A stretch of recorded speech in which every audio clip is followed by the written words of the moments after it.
தென்னாடுடைய சிவனே போற்றி, எந்நாட்டவர்க்கும் இறைவா போற்றி. திருமந்திரம். முதல் தந்திரம் 2. யாக்கை நிலையாமை. பாடல் 163.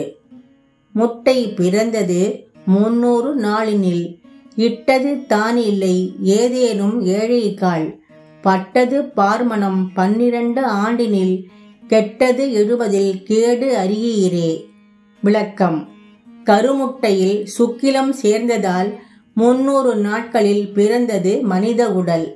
பிறந்த உயிர் தாமாகவே இறைவனை அறியும் அறிவை கொண்டு வரவில்லை. பிறந்ததில் இருந்து இறைவனை அடையும் அறிவு செல்வம் இல்லாத அந்த குழந்தை 12 ஆண்டுகளில் உலக வாசனையுடன் வளர்ந்து சிறிது சிறிதாக உலக பற்றுகளின் மேல் ஆசை கொண்டு அப்பற்றுகளுடன் வாழும் அந்த உயிர் 70 வயதில் இறைவனை அடையும் வழிகள் தெரியாமல் மனம் தெளிவை அடையாமலேயே உடல் கெட்டு அழிந்து விடுவதை யாரும் அறிந்து கொள்ளவில்லை. திருச்சிற்றம்பலம்.